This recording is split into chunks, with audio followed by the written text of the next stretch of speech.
can't see a thing.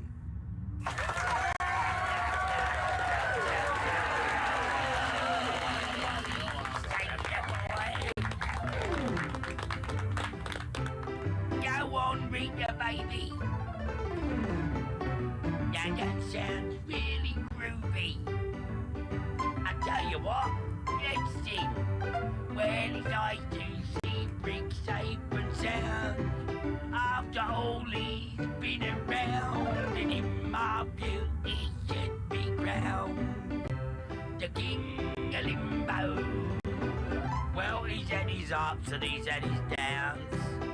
He's had his smiles and he's had his frowns. But I still say he should be crowned the King of Limbo. What more can a poor boy do? Working for the likes of me and you. What more can a poor boy say? But I could use your help in any way. He took his courage to the brink. If it were me, I would turn to drink. Well, that's the reason I think he should be the King of Limbo. Yeah, he had to visit enough sins, but at least he kept his leggy limbs. I think that we should be crowning him the King of Limbo. Take it away with you, baby. That's cool.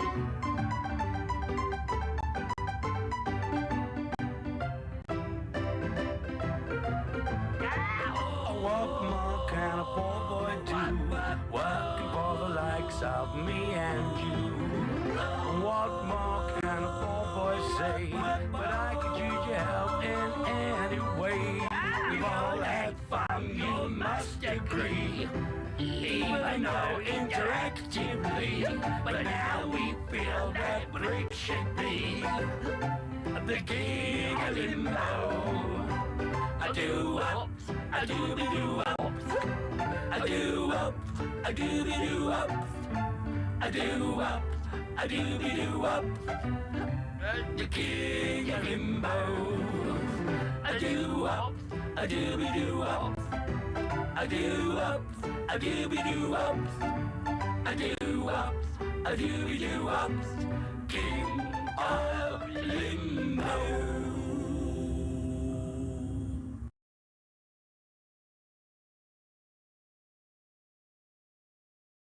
Alright, what is up, party people? Today is a Valhalla stream. Tomorrow will probably also be a Valhalla stream because Friday will be another Pokemon stream where I'll probably finish the DLC and do the mini game with Ash, Yo-Yo, and Ridge. So because of that, and I know Fire Emblem keeps getting the shaft, but realistically, Fire Emblem is just like kind of a filler game, I guess. I hate to say it because I actually like Engage. Engage would be the kind of game I would really grind. There's an update for the PS4. Are you serious? Oh my god. Where's my controller? I didn't plug it in. I haven't actually booted my PlayStation in a while here. So let's update.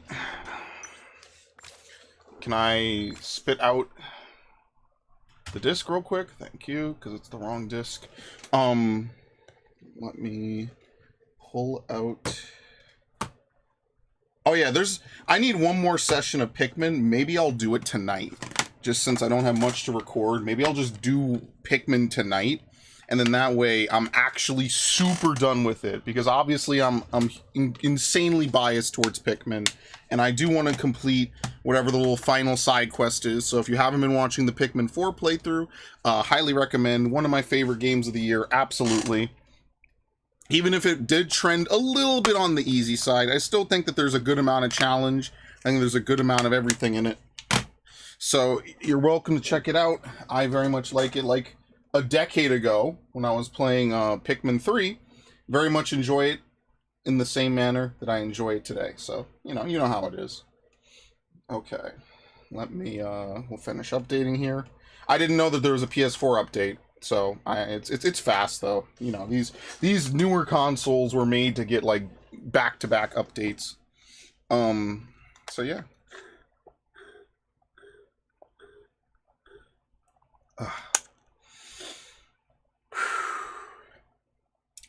It's a shame that Alan Wake is not going to get a physical release, though. That's definitely something I would like. Right? I'm pretty sure they said it's digital only, which is like, ugh. Gee, thanks. That's the one game I really want to be able to put on my shelf, you know, next to, well, I wouldn't put it next to the other Alan Wake. But, you know, hypothetically, right? Like, that would be the game to put, you know, at the top of my, my thing. Let me see. Like I said, I pre-ordered a bunch of games, which unfortunately will sit at the top of my, here we go. Oh yeah, Alan Wake Remastered's on everything. Yeah, I bought it on Xbox, though. It was cheapest on Xbox. Yeah, there's no Alan Wake 2 pre-order. It's purely digital. It's not something that they're offering, unfortunately. Anything else. All it brings up is Alan Wake's American Nightmare. So, oh well, that's really unfortunate. I really actually would have enjoyed that, having Alan Wake physically. So, you know, this all digital push is just going to really inspire me to not want to buy a lot of games. And you know, like, because if you can't physically, no matter what you want to say about some of the worst games I've played in my channel's history or just in general, at least I get to put them on a shelf and look at them, you know, and like, I guess you could argue like, oh, these games suck, why would you want to have them on your shelf? Yeah, but at least they're a physical thing. You know what I mean? Like, it's cool to be able to say to someone, yeah, I have a copy of, like, Sneak King or something. You know, this awful game that was terrible. But, like, at least I have it. I just prefer to own it, you know? Look at it. And I think that, you know, obviously, I don't know if it'll even be 10 years in the future they'll get rid of discs or whatever. But whenever they do, it's just going to be sad. It's just going to be like, wow, so you just digitally own it. You can't actually do anything with it. It's just in your PlayStation. Your console can only hold maybe 5, 6, 7 games at once, and then it fills up, right? And then, like, if you ever want to play this game offline, let's say that Microsoft, like, this will never happen. Let's say that Microsoft quits the gaming industry, you know? Then you're just up shit's creek. Enjoy. And I just think that that's, you know, that's pretty terrible, all things considered. So that's just my personal take on it. The other thing I need to do is I need to start importing all those Pokemon. I'll get to it. Yes.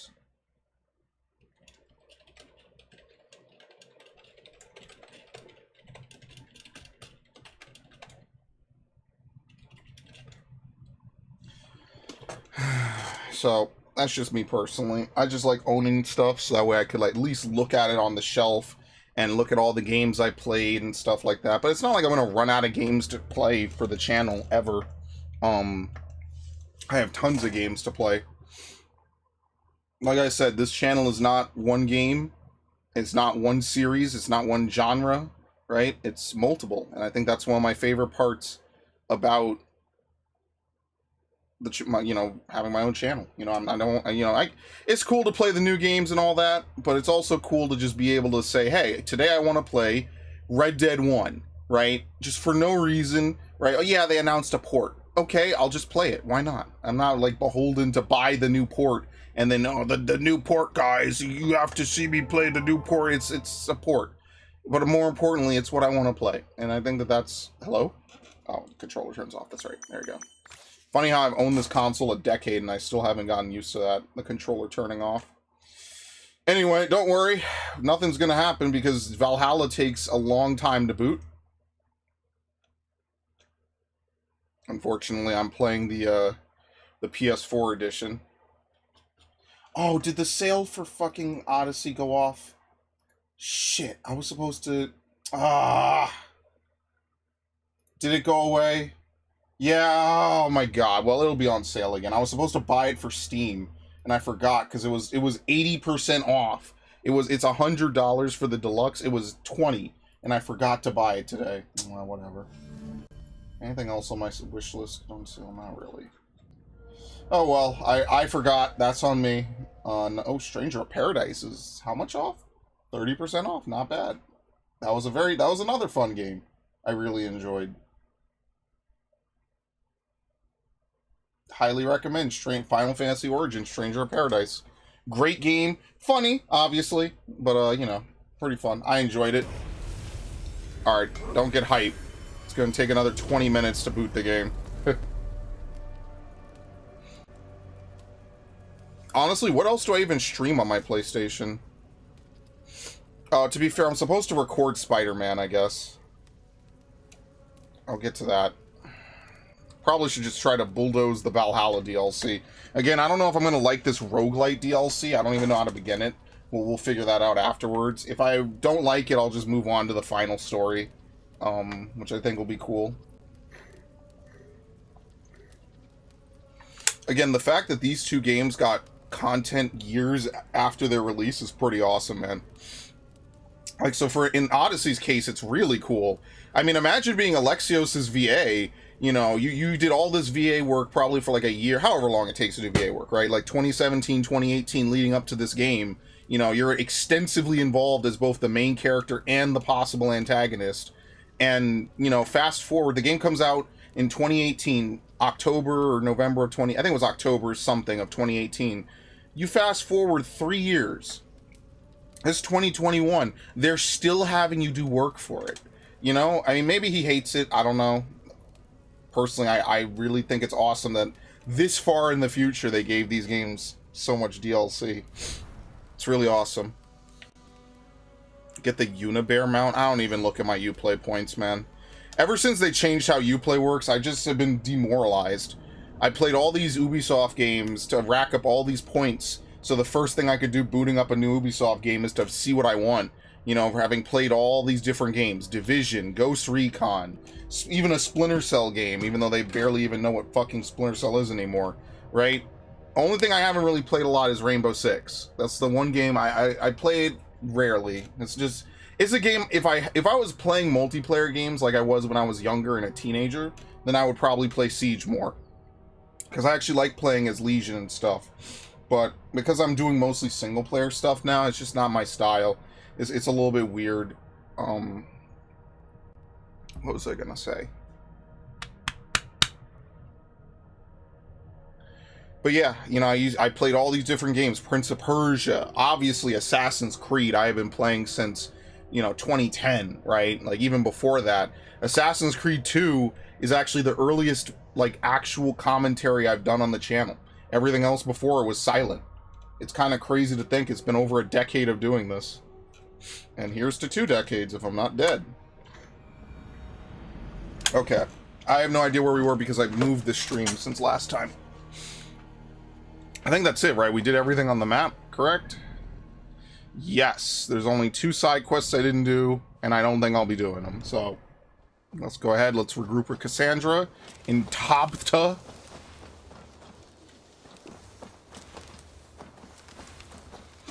And Odyssey is just a fun game, man. I enjoyed Odyssey a lot.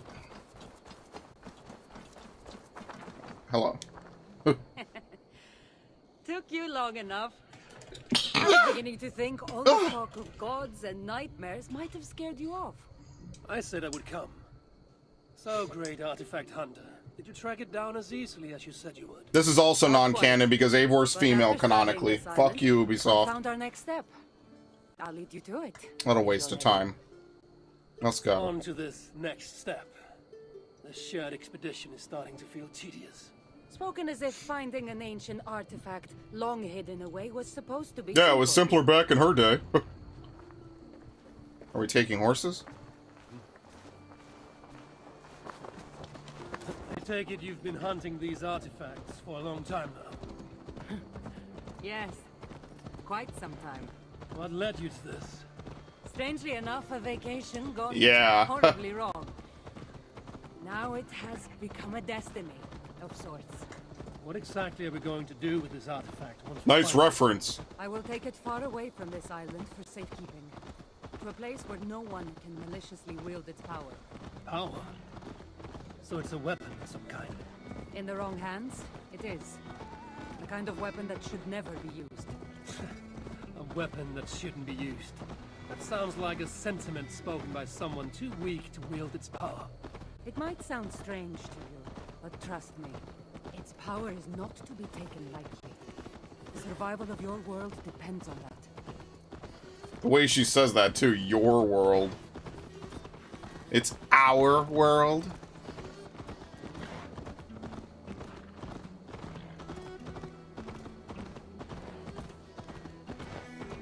Oh, hey, I remember this place. Good times. What? Here. How do you get off horses? Just now. Somehow, I think this stone formation will bring us closer to finding the The artifact. great ancient artifact hunter is stumped by a pile of rocks. I love how much of a shit talker he is. It's not that simple. There's a trick of some kind. Maybe it's a riddle. It is. Oh, do I have to I've move this already again? solved it. Yeah. That's it? Nothing. Of course you don't see it. You don't have my gifted sight. Gifted sight. Gift wouldn't run in the family, would it? Who might your parents be? Mind yourself and focus. Did I have to move it? How did I have to move this before? Oh, we just speak to her? Oh, we already solved it, yeah. So we don't even have to do it again. We just speak to her. Very nice. It looks like the Isle of Skye, but there are several markings on it. Could it? No, it couldn't be. A map? Whoa! These two are just I not. didn't feel the need to state the obvious. Oil and water, man. So, what are the markings? There are several triangles, and one X, not too far from here. What are we waiting for? X marks the spot. Sure, if you insist. There you go. That way no Templars can follow us. I'm sorry, no cult members can follow us. I mean... What? What? How do you summon the horse? That's how often I use the horse in this game. So, do you just spend your days attacking strange women in graveyards? Do you have other duties? No, usually I go to the whorehouse for that. We have a settlement, Ravensthorpe. That must be nice. I've traveled alone for what feels like a lifetime now. You speak as if... How old are you exactly? Yes. Older than you think. But everyone tells me I have a young face. Okay. That's a very pretty bird flying above you. Her name is Sunan. I had a bird once. A long Ah, Icaros is dead, yeah. eagle named Icaros. I prefer ravens. Eagles are too... Godly? Noisy. gaudy.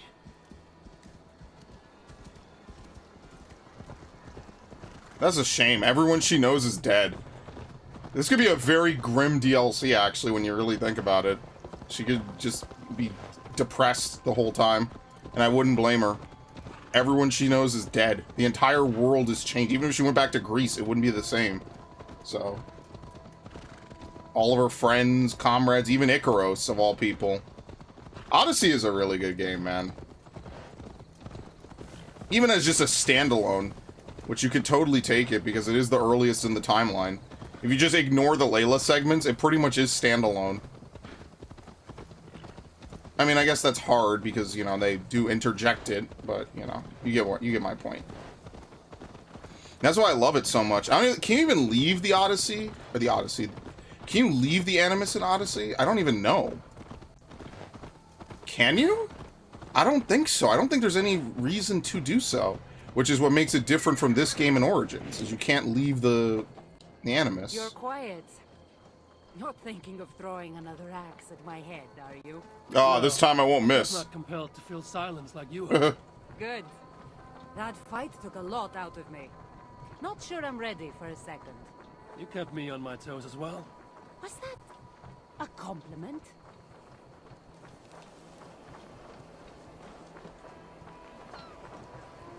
The Cave of Gold. Okay.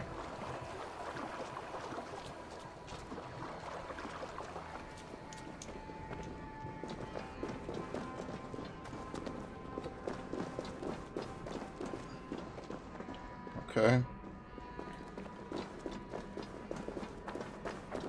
It's glitching. Like an Animus glitch, not like a game glitch. Yes, I know those two things are very different. What was that? There's nothing here. Stand right here. Why? Can't you trust me? Or at least pretend to, so this goes faster? Fine. Yeah, look at that square. I love this. How did you know? Lots of practice. Okay. Kill the ambushers? Who? They must be drawn to the Oh, that's... gives them invuln. I forget how all the enemies work in this game. I'm gonna be honest with you. Like, look at how little damage I take. They speaking your language? little less talking, more fighting.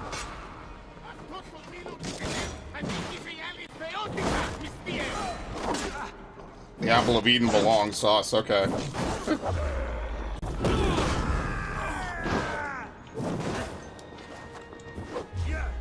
How did that trigger slow-mo? What? That was so late.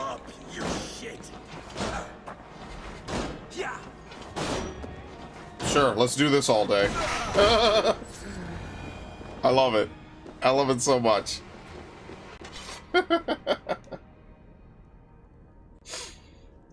Anyway. I've seen this before. We'll need shards, keys, to place on this pedestal. That should open. No. We need to talk. Those people that attacked us, were they speaking your language? I already told you. The artifact has made them go mad. Cassandra? Cassandra? Eivor, when are you going to see that I'm here to help? Yeah, I'm doing a very good job of explaining anything. Shit, I knocked this over. Oh man, this is such a mess. Okay.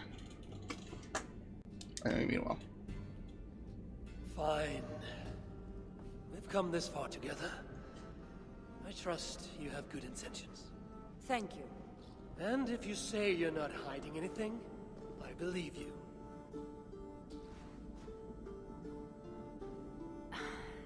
There's a chance that my arrival on the Isle of Skye might be what activated the artifact. So how does that work? But it's not certain. And even if it's true, that's all the more reason for me to remove it. No, that's all the more reason for you to leave, so I can remove it myself. You've done enough. I can't trust you. No, I trust you. No I can't trust you. What you'd be dealing with. You need my help. I know what I must do from here. And if those men are after you, it'll be even easier for me to continue by myself. Eivor, please! The powers of this artifact are unlike anything you've seen. Nothing is too powerful for me. Besides, I'm sure I'll make better use of this weapon. Yeah, how many times have we been in the other position? Fine.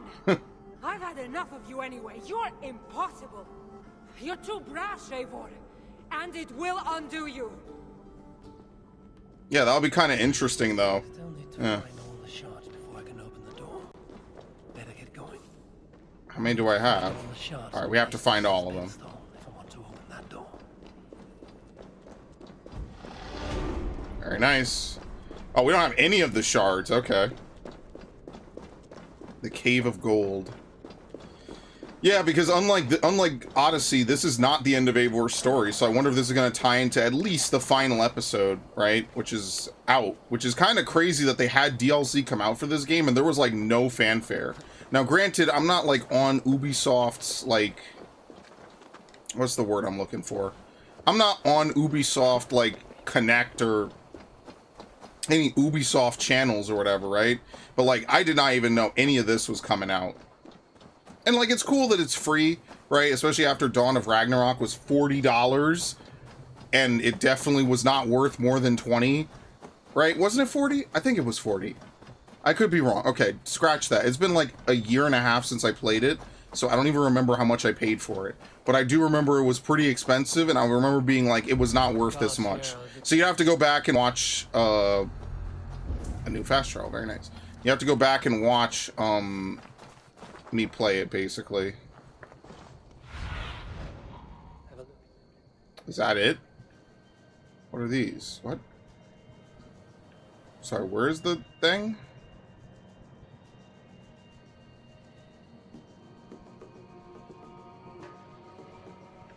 I assume it's the artifact, right? Because that's just materials, or maybe not. Maybe that's just opal. Who am I looking for that has it? I have no idea. This person, because they have the thing? Keep your guard up.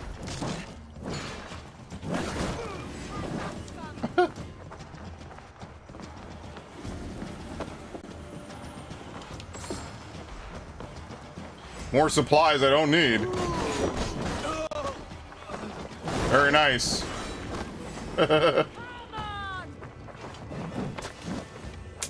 I miss the daggers. The daggers are so helpful.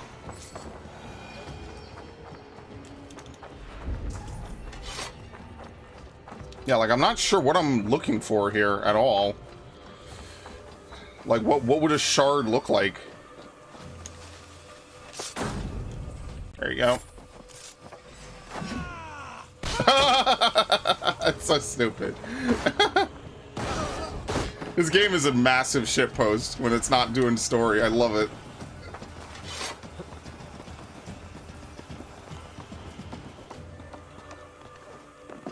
Yeah, anyway. It's a shame. I feel bad for Alexios, man. You know? It would have been cool to have his character come back again. Like I said, I really like Alexios. He's up there, one of my favorite pro tags for sure. I can't even see anything. It's too dark in here. So how do we get up into this? We have to climb up? Yeah. What?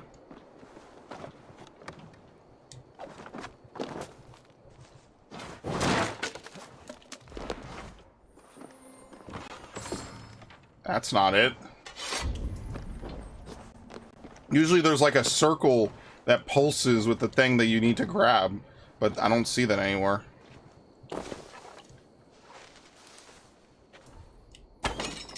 Okay, let's get out of here. Or, well, not let's get out of here. I need to figure out where the hell it is. We have to, maybe it's over here. And I just, oh, I did the thing. I really wish you could disable that camera mode. I don't think I've ever used camera mode in a single game I played. Most I do is I take snapshots. I don't need the in-game camera, but anyway. Ow.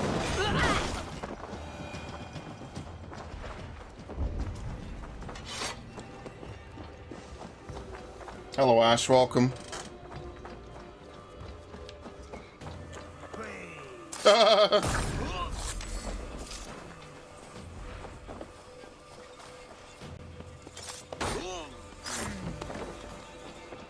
Dude, which one of you has the stupid shards? Oh, there it is. Okay, I was about to say.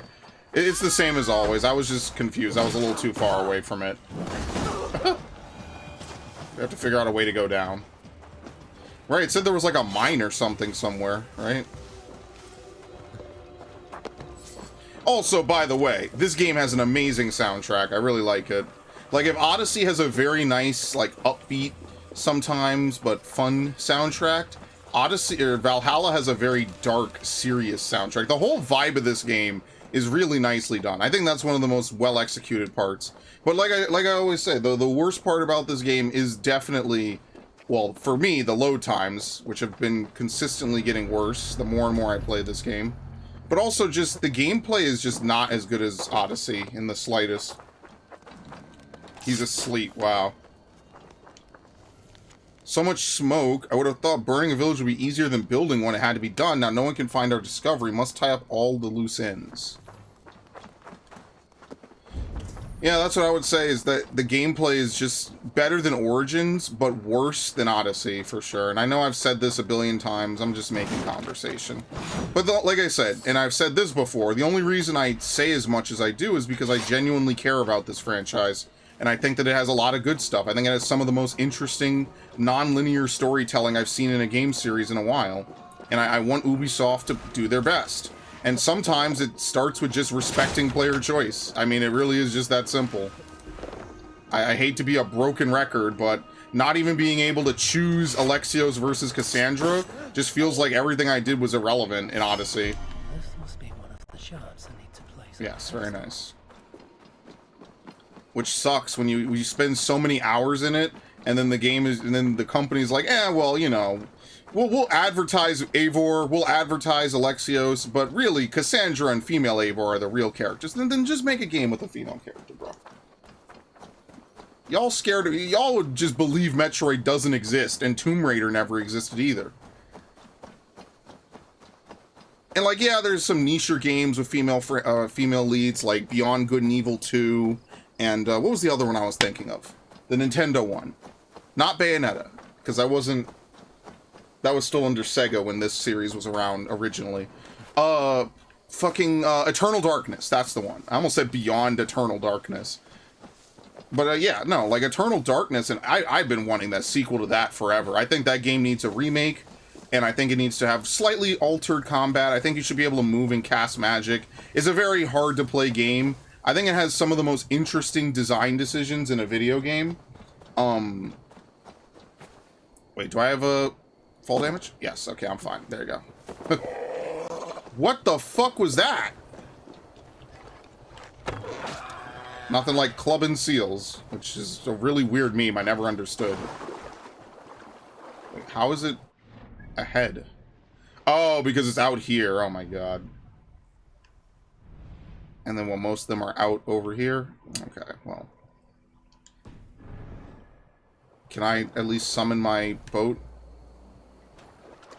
I don't feel like running around the long way. But yeah, no, like, there's a lot of franchises. Mirror's Edge. I've been waiting for a real Mirror's Edge sequel since 2008 when I played the game. Back when I was like, wow, this is one of the most unique looking games. It looks great. It plays like nothing else on the market. And then our good friends at EA were like, fuck that. So the bottom line is, there's a lot of games with female protagonists, just these companies spent the last decade dicking around and fucking them over. And then they act like they don't exist. And that kind of pisses me off, because then they do shit like this. At least I put my money where my mouth is. I buy most of these games, or have bought them. Except for Mirror's Edge Catalyst, because I knew that game was going to be shit. And also I do think I need to add a hand in it. But, I don't know. I can't really remember much about it. I was like, why am I going to buy a not sequel? Like, what the hell's the point of that? That's a waste of time. Why are they rebooting a game that ends on a cliffhanger? It's one of those questionable ass decisions. It's like, bro, you barely even made a game.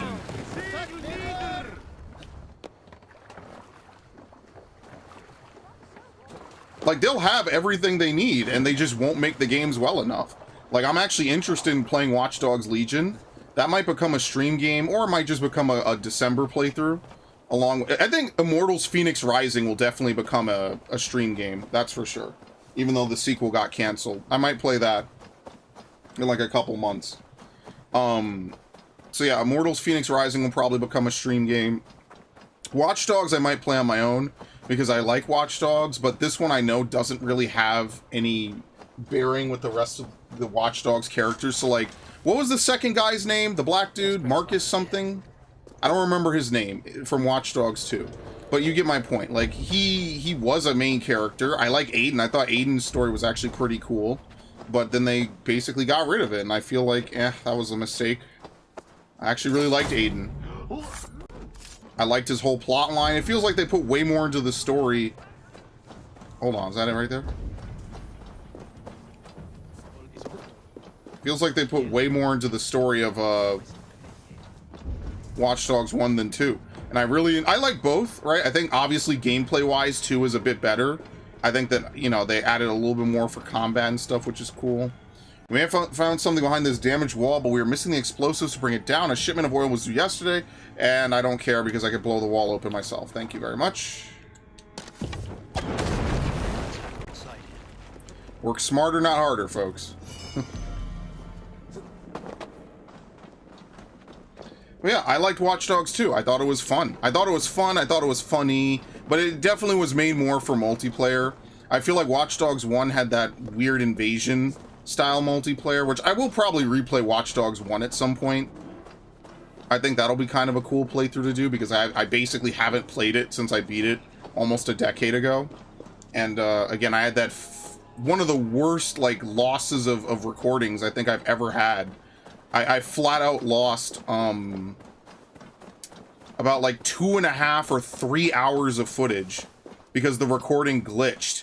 And it was like the pivotal point in the fucking story, and the recording glitches out. This is before OBS, by the way. In the OBS era, that wouldn't happen, right? There's a couple things you could do on OBS. Like, for example, I record all my videos in MKV, and basically it means that after every session, I have to do what's called remuxing. Basically, it takes like maybe 10, 20 minutes, depending how long the recording is. But like, let's say that my power went out right now, and this has happened to me before. Like, my power goes out right now. everything right here is fine, right? My recording's safe. It would just stop right here, you know? And all I have to sacrifice is after I record, I just take 10, 20 minutes, let it remux. I don't even think it's 20 minutes. Sometimes it's like 5 to 10 minutes, depending how long it is. Boom, it's safe. And that's why it's a no-brainer to me why I would do remuxing. So yeah, like MP4 just records weirdly. They even warn you on OBS. They say, listen, if you blue screen or lose your power, your video becomes corrupted and you can't use it. So if I'm like, okay, then I'll just use MKV.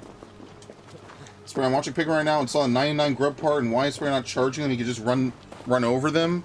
I didn't think of it at the time, actually. I don't know. I know that purple Pikmin can squash and have an AoE.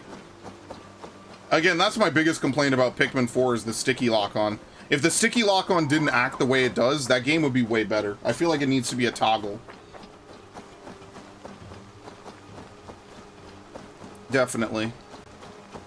But again, because the charge also has a cooldown. I didn't have the infinite charge. You have to beat the game to get the infinite charge. So yeah, that's why. I just figured it would be faster to do it that way. It took me a couple tries. It wasn't that bad. Yeah, I don't know, man. Like, I want Ubisoft to make banger games. I want Square Enix to make banger games, but they gotta stop fucking around and wasting their time on projects that aren't gonna go anywhere. Like, for example, why is X Defiant not on Steam? You know? Like, they just gotta stop, man. Like, y'all bleeding money making all these projects and then never releasing them. Like, Skull and Bones right now is literally a big weight around the neck of Ubisoft because they are contractually obligated to release that game. They borrowed money from the government of, I think, Singapore. So, because of that, they have to release this video game. They can't just cancel it because they contractually must deliver on it. So, because of that, like, what is Skull and Bones going to be? First, it was an expansion to Black Flag. That's how old this game is, if it gives you any idea. Black Flag is turning 10 next month, if not early November. Black Flag came out a decade ago, to give you some... What? I didn't see you. Man, I hate animals in this game. Thank you. Kill it. Kill it. Yeah, Black Flag came out a decade ago. If that makes you feel old or young or whatever it makes you feel. And I just wish that, you know, there was just more. Why not just make a single-player pirate game? You know? It doesn't have to... Again, that's kind of what Black Flag ended up being. And that's the one criticism of Black Flag's story that I'll give, is that it wasn't a very Assassin's Creed story. It was actually a very old-school... Like, you're just a dude, like, and then it's not until the very end of the game where the Assassin's plotline even comes around and rears its head. But yeah, anyway. Yeah, that's why I think this December I'm going to play, like, a bunch of Ubisoft games. I'm going to play Assassin's Creed Ezio Trilogy again. And then I want to play, Mirage is October. That's going to be my main thing once it comes out, which is why I'm playing this back-to-back today and tomorrow. And then after Mirage, I want to play Watch Dogs Legion. I'd like to play Watch Dogs 1 again. Maybe I'll play that next year for the 10th anniversary of Watch Dogs 1. So, I don't know. Will I play Legion before or after 1? I don't know. I guess I'll have to see. I feel like I should play it before so I can get refreshed on it, since Aiden actually does show up in Watch Dogs 3, apparently. He has his own DLC. Whereas in 2, he's only in one mission, and I thought it was going to go somewhere, and it didn't. He just has a cameo. Pretty much. And also, I like The Division, but I don't know. I feel like The Division should have stayed in New York. But yeah, they have to release Skull and Bones. Like, they literally have to. They cannot not release it. And so, like, I just want Ubisoft to, you know, make good games, man, because I genuinely... There you go, piggy. Squeal, motherfucker! Yeah! Okay. I just think that they make really good games and have interesting worlds, you know? I think that Square Enix has a lot of interesting games. They just have to, you know, kick this habit of funding a bunch of shit that, you know, people don't want, don't care about, and won't play. Like, Forspoken was another example of a game where they could have had some crazy, like, whatever, like, oh, female protagonist, and then you make her unlikable. The bottom line is, people don't like unlikable protagonists. I have to struggle to get people to even give Jack from Stranger of Paradise a chance, because genuinely, the whole story is not a fucking meme. It's actually a pretty good one. Oh, shit. Hi. I actually really like the story of Stranger of Paradise once you start to play it. And that's the problem, is like, people, in fairness, I think it's pretty fair that people are, you know, defensive with their money, right? Like, I wouldn't say that they shouldn't be, but I think a lot of these games do have good perks to them, but convincing someone of them is really hard. Very nice.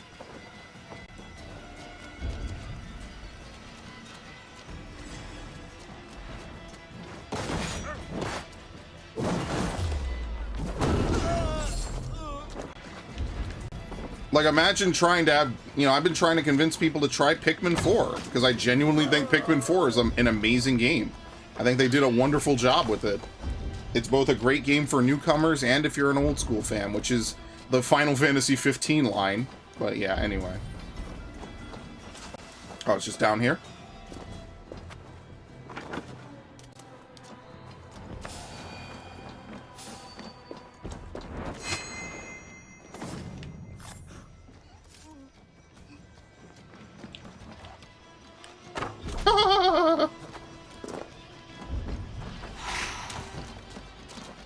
Boy, where is it?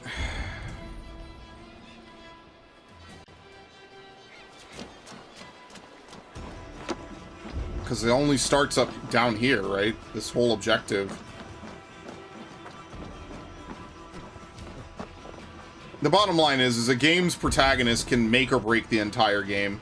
I mean, like, that might sound pretty understandable and easy to comprehend, but apparently a lot of game devs don't get that. And I don't know, I blame Marvel, honestly. I blame Marvel tier writing for everything now. If I could get a Switch on the cheap, all I would get would be Pikmin. Well, I would say there's a lot of games to get that aren't just Pikmin. There's a lot of things I could recommend to you there. Nope, too far. Who?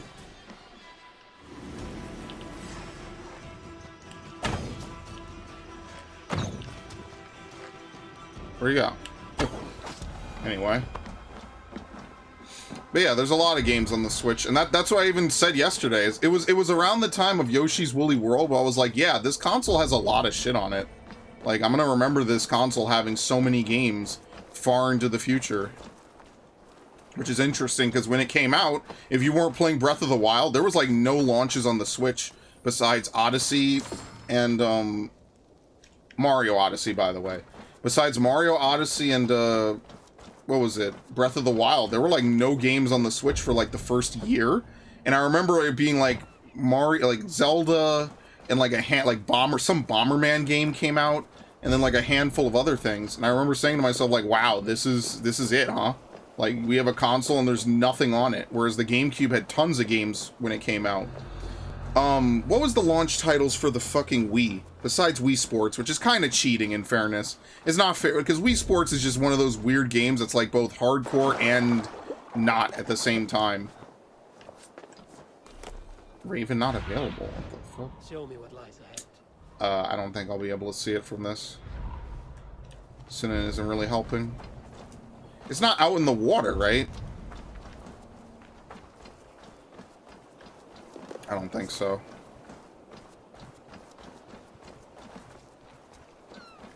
Maybe it is over here. I mean, the Wii U had a couple of games, right? I mean, I remember Pikmin 3 came out pretty shortly after the launch of the console, which is fun. But the problem with the Wii U is that if you're not playing most of the games on it, there's pretty much not really much going on for it. And that's the unfortunate part, because a lot of the games were really good. They're just on this console that people just didn't like, and it didn't really have too much else, and it wasn't very powerful. The Switch originally just had a lot of really shitty multiplats, which is what I remember about it from early on. But now there's like a huge library of like unique games. You know, so my Switch recommendations are pretty standard. Oh, it's not here either. My Switch recommendations are actually pretty standard for like everyone else. You know, like I say, Fire Emblem, you know, Fire Emblem is good. I think Three Houses genuinely might be one of the most accessible Fire Emblem games ever made. I just think that they did such a good job of making it both hard, have a good difficulty curve, and it's a unique game too. And I think that that's really difficult to achieve in most games, you know? I'm sorry, is it down there? What was that treasure chest I just saw? Are you... Yeah, I was right. It is down here.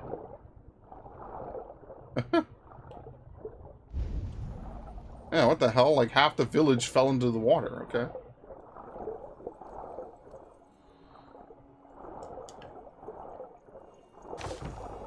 What the hell?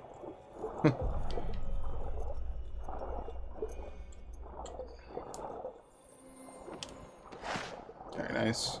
Oh, fabric is rare. As weird as that is to say, it's actually rare in this game.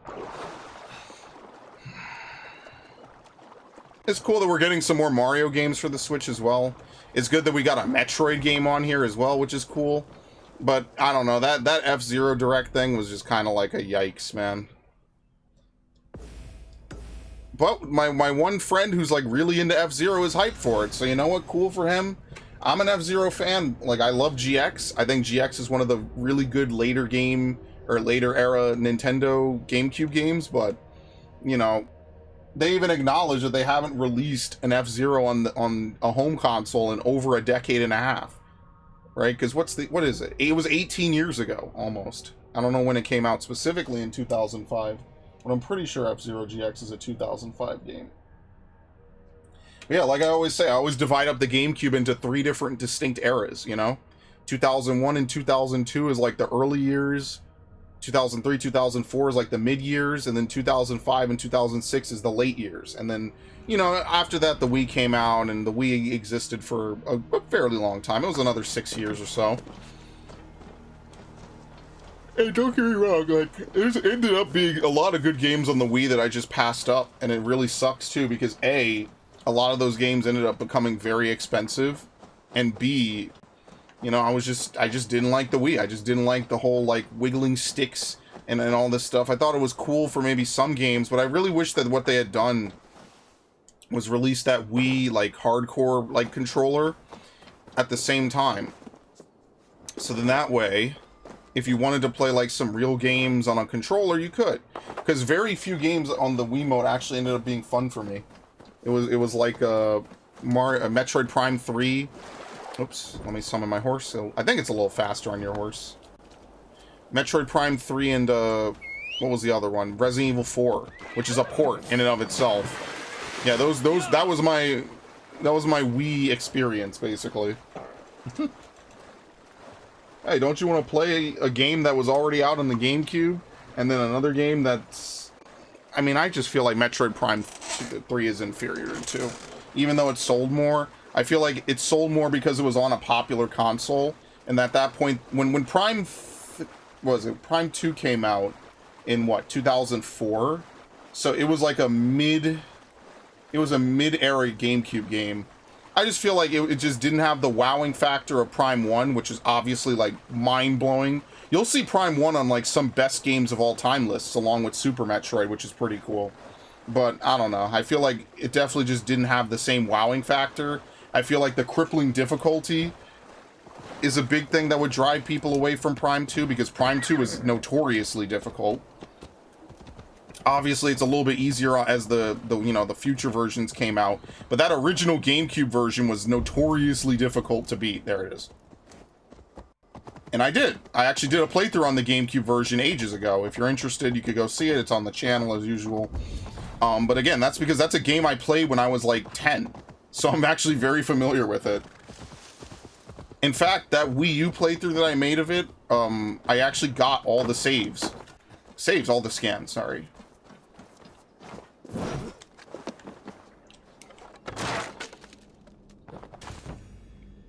A tooth. Nice. We land and we find a tooth.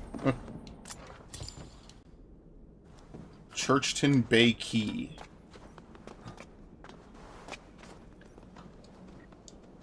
And don't get it wrong, I love Metroid Prime 2. I think aesthetically, Prime 2, it looks amazing. I love that game. The menus are a little weird at first, but I remember being like, wow, this is cool. It's like using a futuristic, like, computer. Man, I love that game. But, like, I know there's no reason for me to play it, because they're probably going to release Metroid Prime 2 Remastered leading up to Prime 4, in the same way they re-released Pikmin 1 and 2 leading up to Pikmin 4. So, there's no reason for me to play it at the moment. I will try to do that in one sitting, though. Even if I have to wait like a day or two, because they'll probably drop it in the middle of the week, I would love to do like a 12-hour stream of Prime 2. I think that would be like a really fun thing to do. Like, beat the whole game. And what you'll find is that the first, like, 7 hours is just, like, gathering materials and gathering upgrades. And then the last 5 hours is backtracking. It's actually... It's like, again, I don't mind backtracking because I play a lot of games that do it, right? Like, even before the open world era, Resident Evil, you know, before 4 was all about backtracking through earlier areas. And obviously, that's a Metroid thing since... Oh, shit, hi. That's a Metroid thing since day 1. That snake is now floating and the lock-on is glitching. Oh, shit! You bastard. I'm gonna take cover. Yeah, the lock-on's being weird. Thank you. The lock-on's being weird in that I don't want it.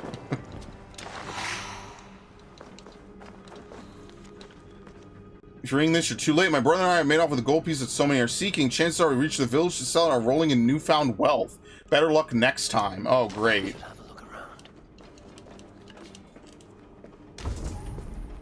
Yeah, so it was here, and he left a note. So we have to go to the village or something? But didn't they die?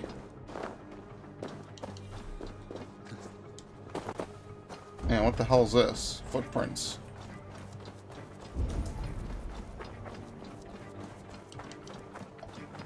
I mean, this village is empty, so I don't know where the hell they went. One step closer. What? It was here the whole time? Oh, it just spawns here. What bullshit.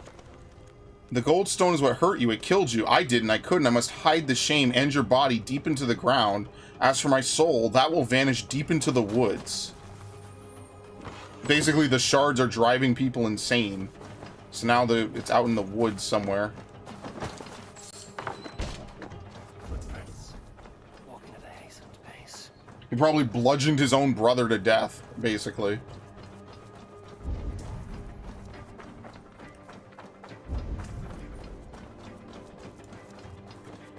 I really like Prime 2. I just wish that they didn't do the whole ammo system. Oh, fuck. A bear. I like how bears are considered elite enemies. Very nice.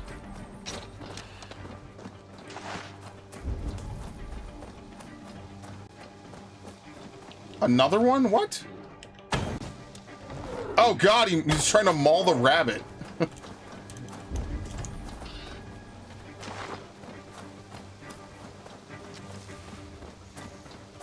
Alright, so where did he go? Oh, up here.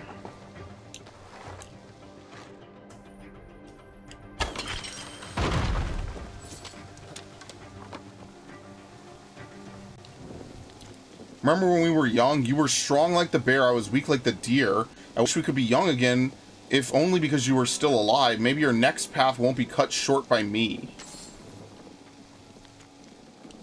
I don't want the letter. I want this. Thank you. Yeah, so he killed his brother.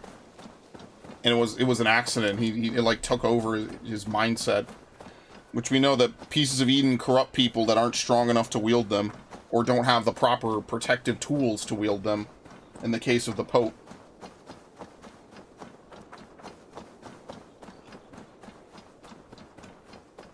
You either have to have a decent concentration of Isu DNA inside you, or you have to have the proper protection to wield it and control it. Otherwise, you go insane, basically. The average person just doesn't have a high enough concentration. I mean, in fairness, pretty much you almost exclusively play as Isu-influenced individuals. And I don't mind that they branched off from the whole Desmond's lineage. You know, I think that's fine. I don't mind that. Right? Because after a point it was getting a little ridiculous. It's like, alright, this dude's whole lineage is assassins and heroes. It just got a little much. It's like, I forget exactly how they divvy it up. It's like Altair and Ezio are on one side of his family, and then Connor and the Kenways are on the other. It's like, bro, this guy has a billion different ethnicities swimming around in him. It was just starting to get weird. You couldn't have like 12 different assassins all be related to each other into one dude. It was just a little too much. I think it's actually fine that we play as other characters, other people beyond Desmond. And that's why I don't really mind it too much. I think it's actually interesting. And that's why I like Assassin's Creed Rogue so much. Man, Rogue is such a good game. Like, I know that if I were to do like my top 50 games of all time, Rogue should be on it, technically, but then I have to stop and think to myself and say, well, like, technically it's also an unfinished game, and like, it's not like Phantom Pain where they reinvented the formula for it. It's just Assassin's Creed 4 with a slightly better story, but way less gameplay. And like, if you just power through the story, then that's it. You don't get to see like half the world. The game is over. It really sucks, man. That game, if it was fully made, would be perfect. It would be one of the best. What the hell was that? What is this? When did they add this? You would do a running kick? What? I played this whole game. They must have added that. Anyway. Yeah, I don't know. I think it'll be very interesting to have that kind of That's why I don't mind these games. I mean, like, I don't know. We'll see what happens with Mirage. We've had, what, like 5 or 6 years of this formula. And, like, I don't hate it, obviously, but, like, now we're going to go back to something else. I don't know if I'm going to like Mirage as much. We'll see. Like, I don't mind if they bring back stealth, obviously. But if you're going to bring back stealth, you got to bring back, like, the ability to move bodies and stuff, you know? So we'll see. Now, I think that making assassinations a QTE is a perfect way to handle it, right? Because that's like the one fault of Odyssey, is that you cannot guaranteed assassinate every enemy in the game, even if you spec into assassin damage. You cannot. Hello? I'm stuck. It's just, what is it, not there?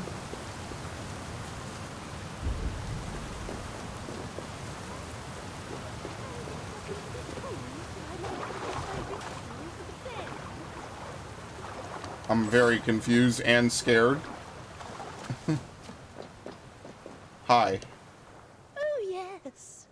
Could you please be a dear and wade into the fairy pool so I can sacrifice you to the fairies? You're asking if you can kill me?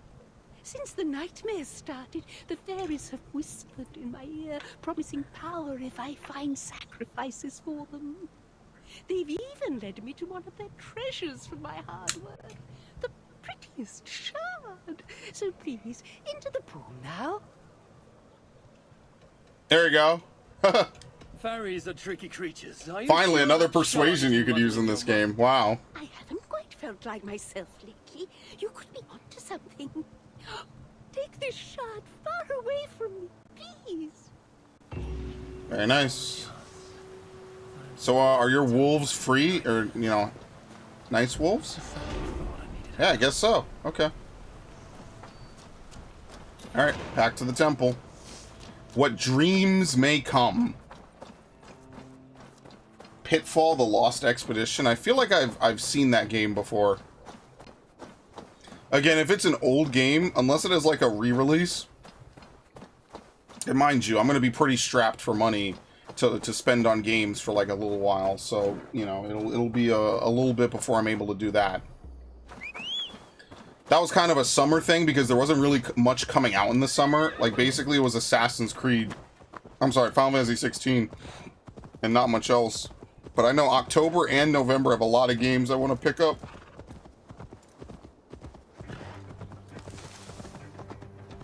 But I wouldn't mind it. PS2? Oh, yeah. Is it on PS3 at the minimum? I kind of doubt it, because I feel like I've been down the PS3 catalog and I would have seen it.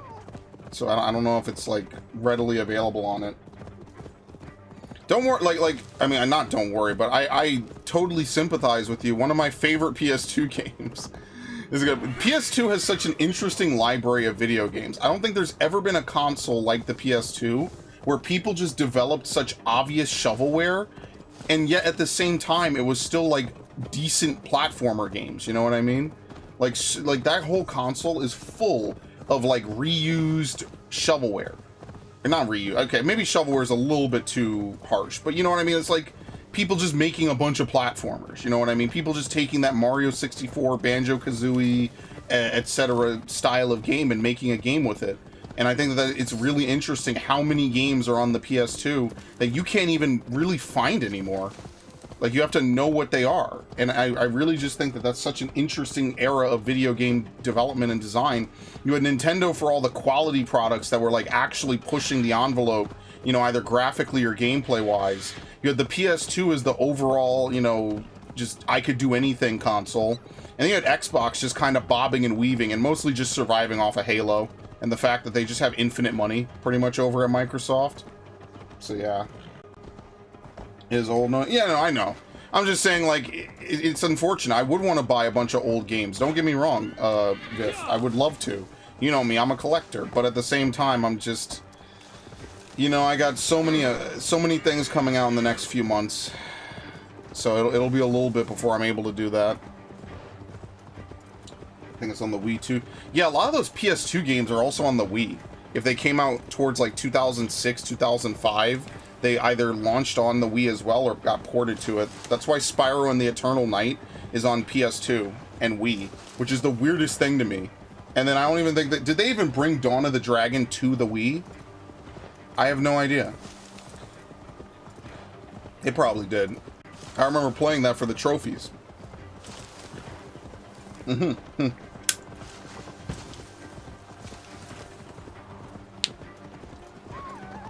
Yeah, I like to collect games. I mean, that's not a secret.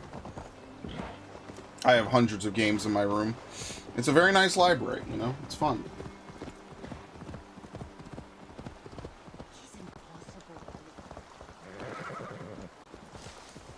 Oh, here she is. He's impossible, Alethea. I know you want me to work with him, but... I know. But what more can I do? You won't trust me. Is Cassandra talking to herself? She is truly mad. Good riddance. Crazy bitch. What happens if we talk with her?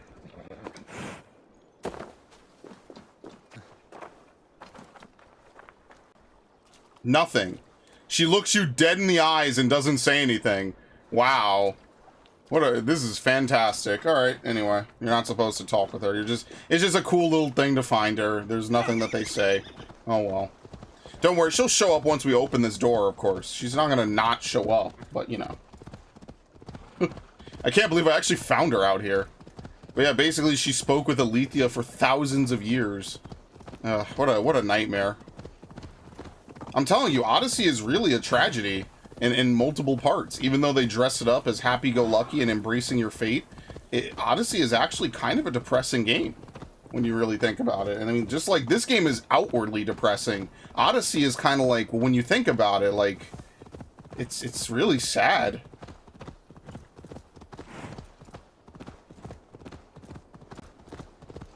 Man, I wish, yo, does that Alexios dude have a cameo? I'd drop a hot $10. I have to figure out what I get him to say. That would be funny.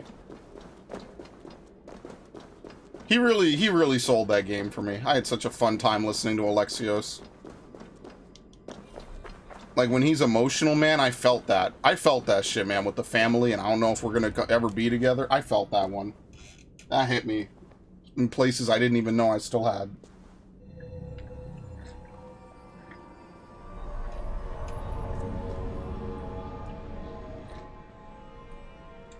Okay.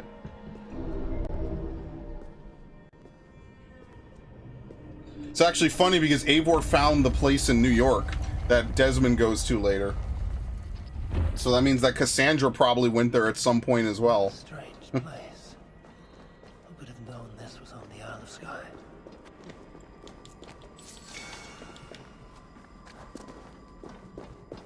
That's why you have that whole thing where you go there, you find the piece of Eden, and you leave it with the people there. That's the piece that they eventually find with Desmond. I'm pretty sure. I forgot how the story went. This is the problem with playing something 2 years later. I don't remember the playthrough for this game, I'm gonna be honest with you. It was 2.5 years ago.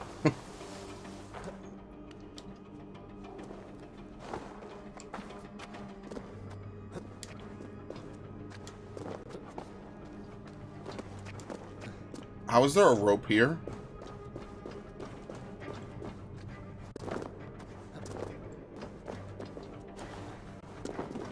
It's on Windows, Xbox, GameCube, Wii, and PS2 in a same name Game Boy. Oh yeah, this is back in the era where they would make a game and they'd make like 5 or 3 different versions of the same game. Yeah, they don't do that anymore. Nope.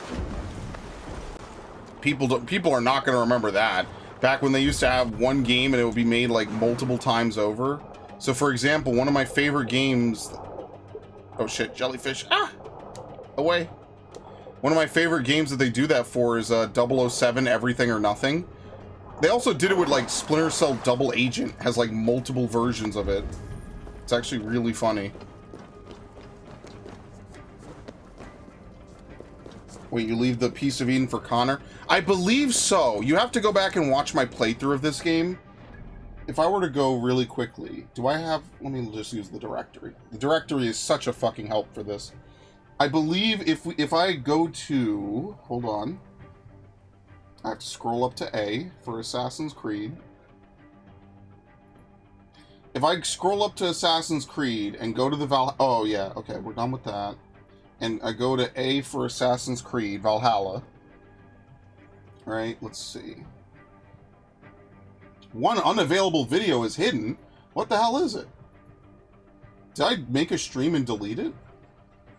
Yeah, I did. What the hell? Oh, yeah, it was that one stream, the part 0, yeah. If you scroll up to the base game, what was the area that I did called?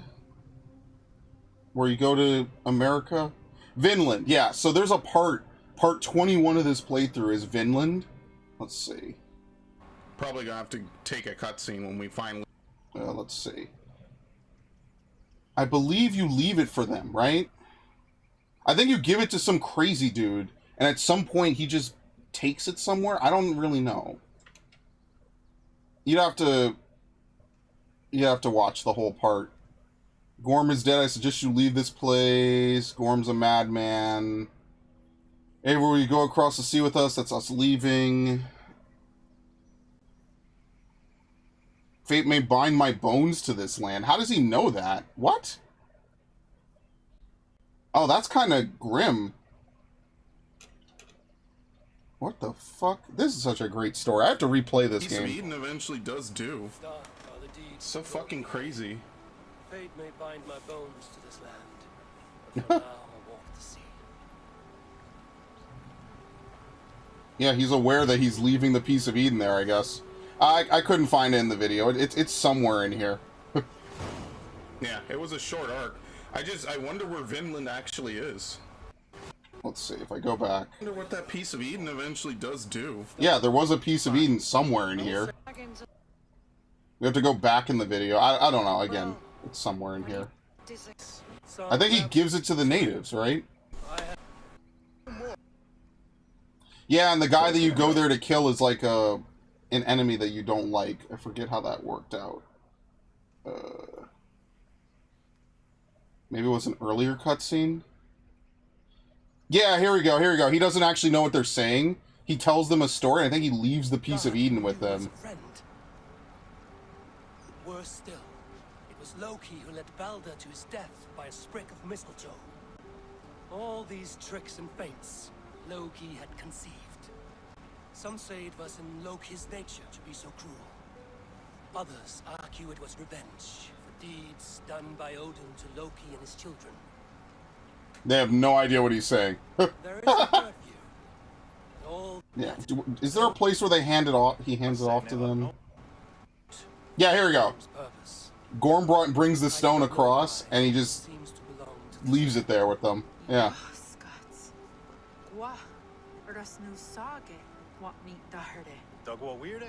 Take it and guard it. It may be that one day you will know its purpose. Thank you. Each of you.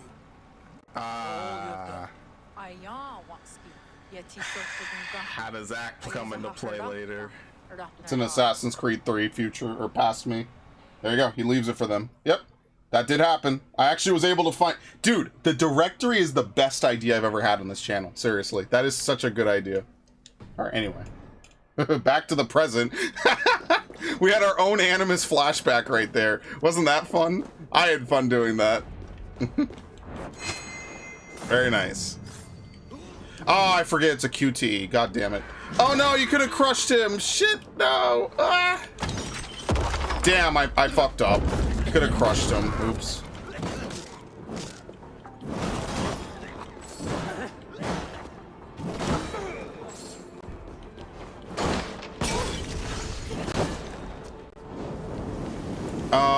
Fire. No, not fire. I missed, but this is a critical spot. I like how critical spots for this game basically allow me to one-shot enemies. It's crazy I remember that, too, because I haven't played this game through since... When was this uploaded? That doesn't indicate when it was recorded. Let's see. Jan 21st, 2021. It's a 2.5-year-old video. Back when I used to play this game for like 8 hours a day. That was such a good time, man. Oh, of course. Oh, oh my God! Whoa. Jeez. There are more coming.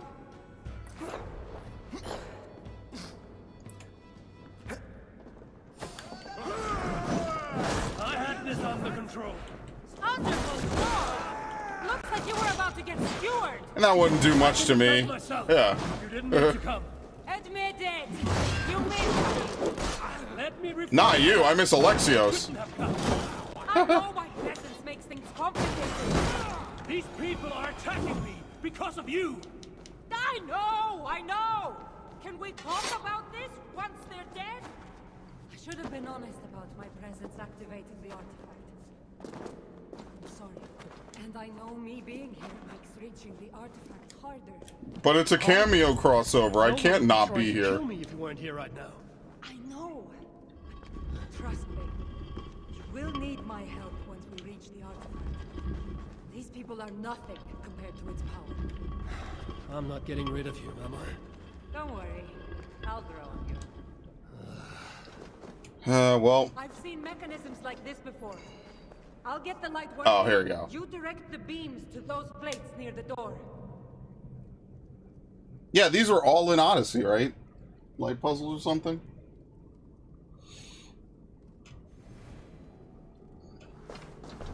Very nice. No, this is in this game as well. Yeah.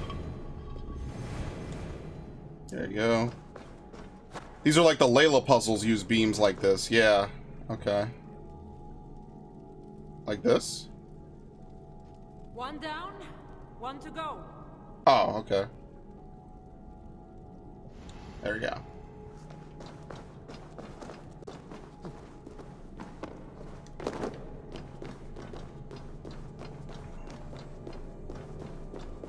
And I know that me being here just makes it harder, but who cares? It's my DLC too, okay?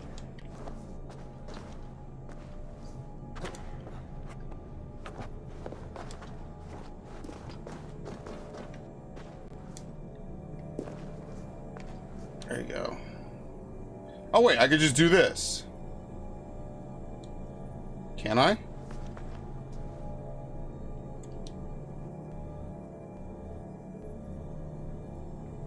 No. So there must be another one that I can reflect it off of? Oh. It's not my best day. I'll say that for sure. Definitely not my best day. You probably one of my worst. Okay, we have to go put it on the other one over here.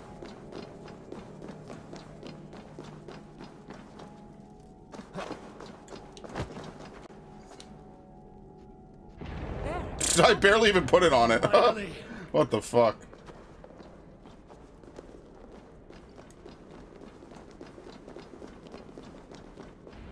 That was scary. Don't do that voice, Spray. Come on. My land. Oh, shit. What are they doing here? It's an illusion caused by the artifact. And you being near it. More like we had these assets and we figured why not reuse them. That mask looks unique. I've torn many of those masks from the faces of cultists. Yeah, you want to Even stop knowing floating? Illusions, to see all these things from my Home? I don't have a home. Not anymore.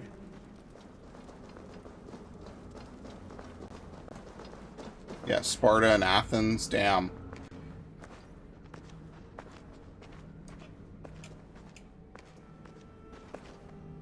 Oh, it's the Phoebe toy. Right? You give this toy to Phoebe. Damn, this is sad. This is actually really depressing.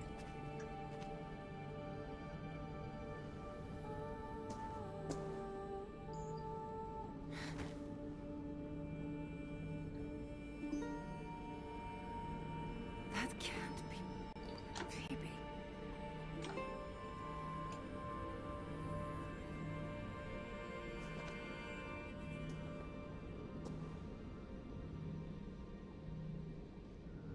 Okay, I'll leave her to that. That is kind of sad, actually.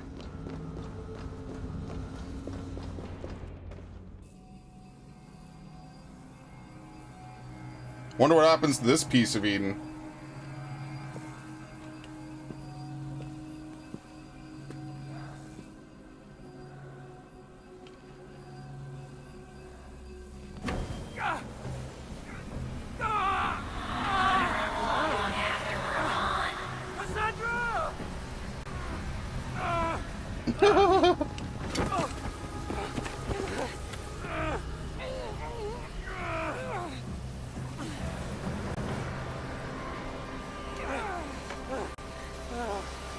What is it creating? What the hell?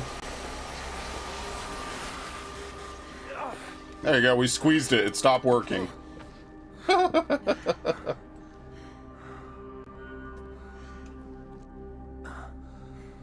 that trouble for this? You keep it.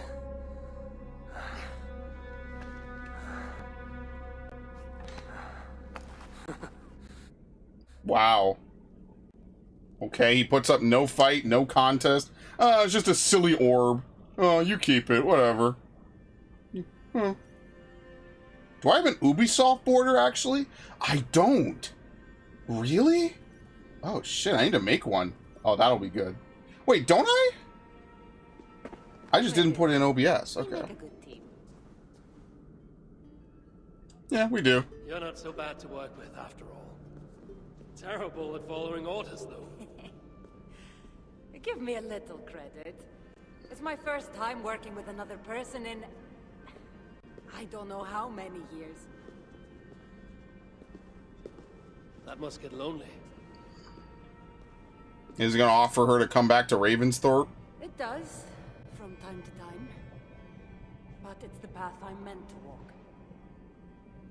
Anyway, I should get going. It's not good for me to stay in one place long.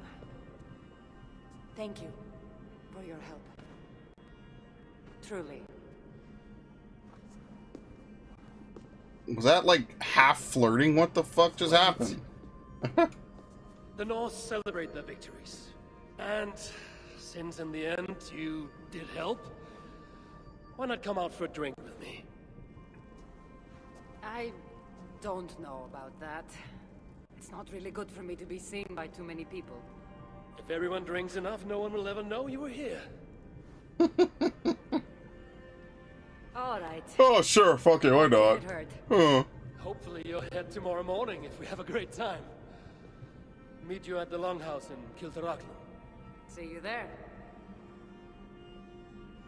This is really silly.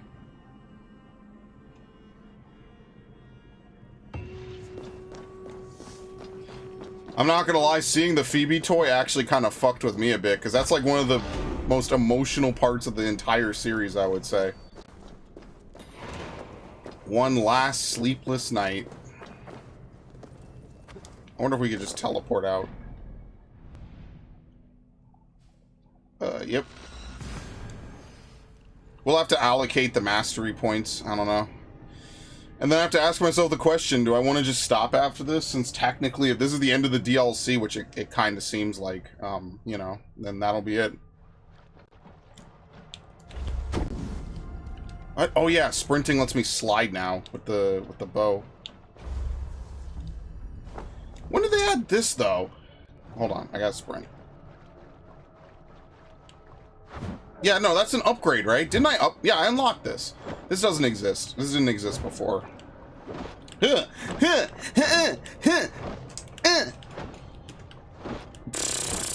mean, this would have maybe been a little more helpful. Not that you could do it this much, because you run out of stamina in this game. You can't really upgrade your fucking stamina at all. That's the crazy part. This is one of those games that uses a stamina system for, like, no reason. And upgrading your stamina would actually be really helpful in this game. And they don't let you do it, really. Your upgrades to stamina are, like, so minuscule, it's just not even worth it. Alright, really quickly.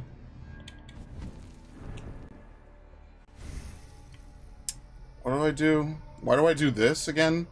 Range damage? Assassination damage? I don't even know. Like, what do you even spend mastery points on anymore? Seriously. Oh yeah, I believe when this game first came out, you couldn't see, like, the stars behind this. I'm not sure if that's something that gradually fades out the more you play the game or how it works, but I remember when this game first launched, you could not see the stars like this. And maybe they patched it, I'm pretty sure. But I'm not sure if it was they patched the stars because they couldn't figure out how to get it to run on PS4, or if they just made it so the more you light up the constellation, the more you see. And or maybe it was in the base game to begin with. I have no idea. Anyway, I guess we could do this. Whatever. And that's 15. Whatever. Does it matter? Probably not. Like, everything's a 2-shot in this game for me with melee. Maybe 3 if it's a boss. So. Also, while we're here, let's... We could quick save and then save once we're done. There you go.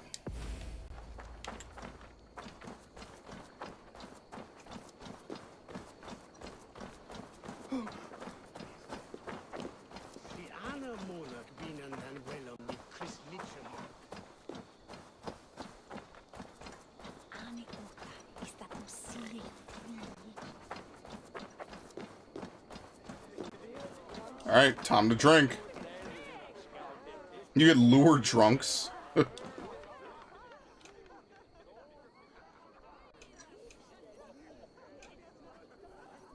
Maybe we'll try the roguelike. Let me close this tab now.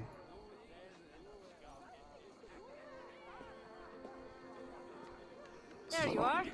Ready for that drink? Yes. Let's head inside. Skull, skull, skull.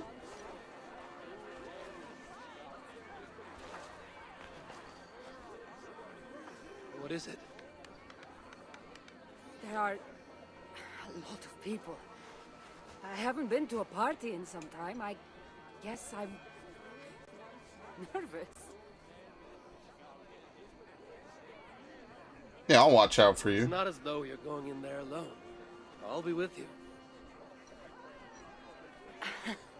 I guess you're right. Let's go inside.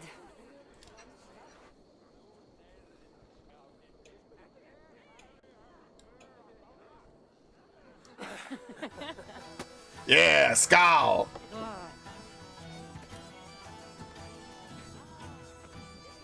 Damn, that pig was looking fresh out of Ocarina.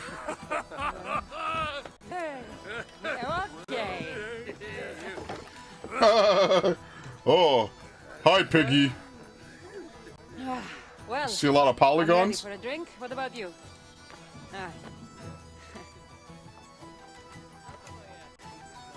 Oh my god, look at it. He's eye fucking the pig. Oh yeah, I can't wait to get that pork. Challenger to a drinking contest. I Okay. always wanted to try mead. Can't be any worse than Marcos's wine. Hey boy, what do you say? We Oh find Lord, out I have to do who this. With a little How do you do this again? Oh shit.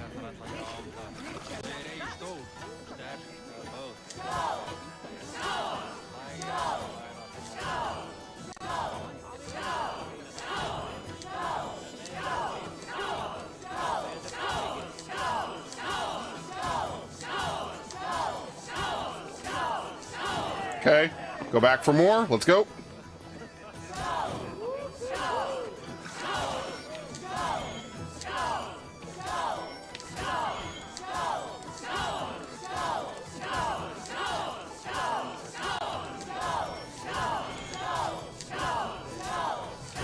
Okay, go back for more. We're about a cup ahead.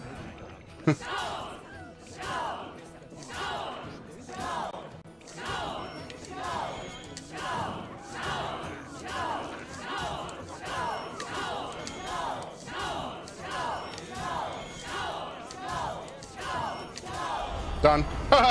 Easy. I'm way ahead. Oh man, I'm wasted. Damn. Sit at the table. Okay. Oh my god.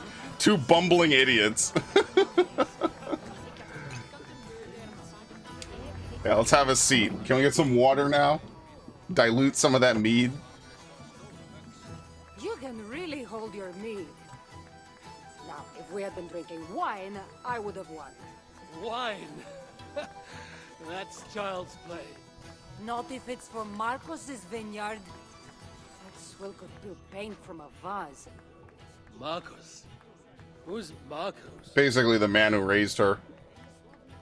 An old friend that made truly terrible wine. Malaka. Well, you're really drunk. Now you're just spouting nonsense. No, it's a Greek swear word. It's malaka. Malaka. Oh my god. Malaka. Malaka! That's it. You got it. Now, let me teach The you. bride and the groom are here.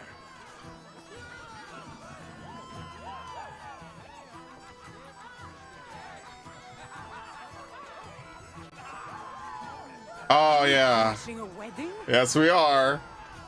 It was arrogant to assume these people were here to celebrate us, saving their asses. Come, let's join in their revelry. Yeah, we're gonna ruin their wedding. Very nice. Confront the jilted ex-lover? Oh, here we go. Who's this? What do you say we make that bride's day and get rid of that asshole? Don't you mean that, Malaka? Oh god, just puking all over the place. What is even going on? Alright, toss this guy out. What? What?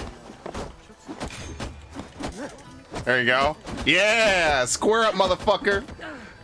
What is his name? Tomo Bedlam or something? Oh shit. Ah! Ah! Oh god! You gotta catch these hands, motherfucker. E for everyone. E for everyone. Woohoo! Oh, you're not allowed to stab him in a bar fight. What the fuck? Oh, thank you. You saved my wedding. Yeah, you stabbed my ex. Actually saved it twice. All in a day's work. Okay. Let's give a toast.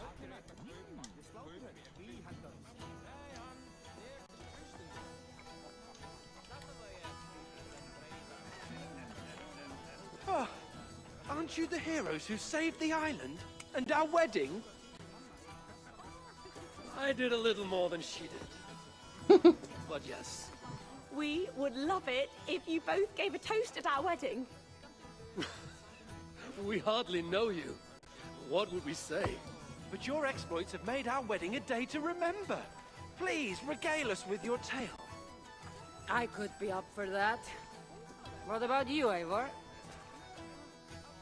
Alright. All right. But if we're going to do this together, Cassandra, let's make it interesting.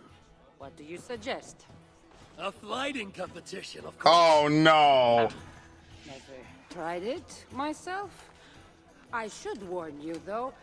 I've battled wits with. I'm gonna be so rusty. I haven't done this in ages. Prove yourself. Shit.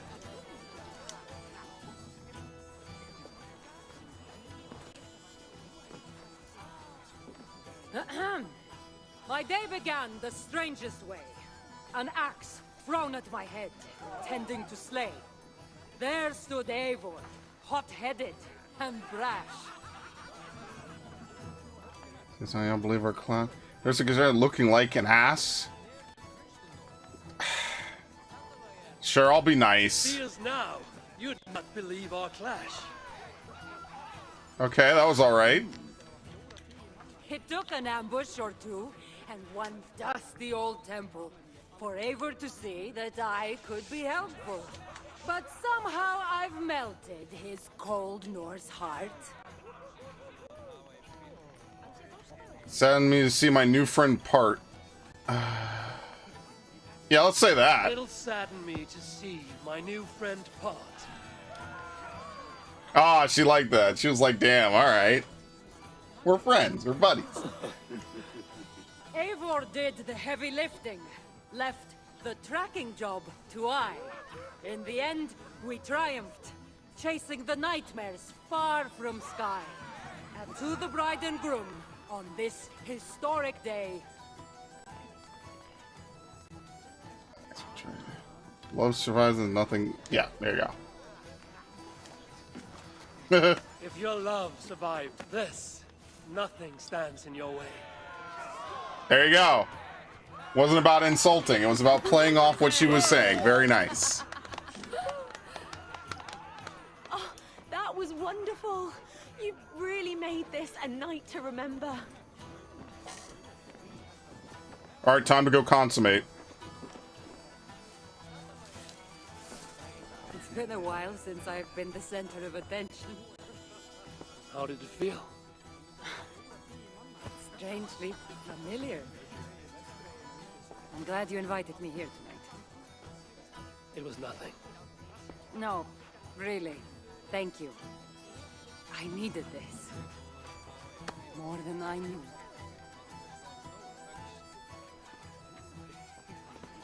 Alright. There you go, let's leave. Get one last drink. Sure.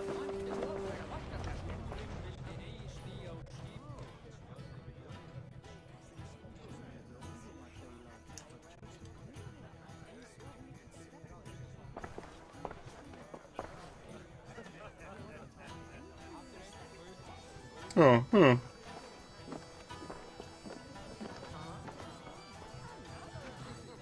Edith, did you come for the wedding? I couldn't miss it. My cousin is the bride. And of course, I should thank you. Clearly, you were able to help my people. Otherwise, we wouldn't be here celebrating. Cheers. I'll take all the credit. Yeah, she already left, didn't she? Yeah. There she goes. True. Valka put you on this path after all. Was she right, by the way? Did you part ways with that girl? Randvi, as she foresaw? No. Randvi was never on the other sky. Ah, well, even Valkar makes mistakes.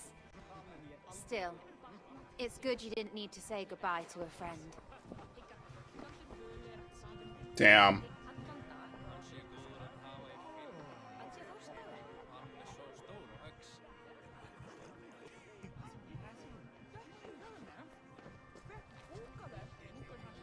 That's what I mean. This was more like an Odyssey DLC, though, to be fair. I feel like Eivor was just like not a cameo, but, you know, secondary in it.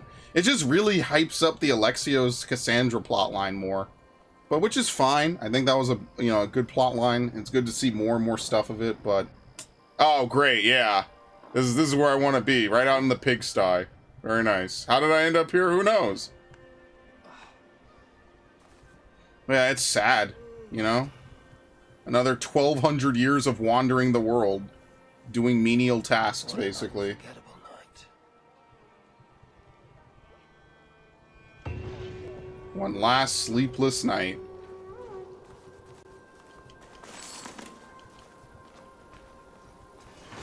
Alright, that's the end of that arc. So, now we can leave. Wait, are we back in Ravensthorpe? Wait, are we back in Ravensthorpe? Holy shit. Where are we? Or it just looks like it. Yeah, it just looks like it. Alright, well that was cool. It was one final little free piece of DLC. So now let's go back to Vinland. I'm sorry, to Vinland, to England. Do you think they made mugs like that? I have no idea. Maybe they took some liberties with it. I just feel very sad because it makes me wonder what Alexios, or, you know, the fucking Eagle Bearer is doing this whole time. You know, wandering around the world and stuff, just shooting the shit, trying to find as many artifacts, traveling to all these crazy-ass lands far beyond the scope of, Egypt. Greece, sorry. Honestly, if they could have gotten away with not having Alexios do the last DLC, they probably would have, which is really sad. It's sad that they probably invited him back to voice act Alexios in only that part for Odyssey, and then they're like, fuck you, Cassandra's actually the canon protagonist. So yeah, that again is my biggest complaint about this entire trilogy, is that the character you choose, you might as well just not have given us a choice, right? Like, they should have actually pulled a Metal Gear Solid 2 and been like, yeah, we advertised Alexios, but actually he's the bad guy. And they should have had the whole, like, design of the advertisements be like, well, we didn't say he was the protagonist.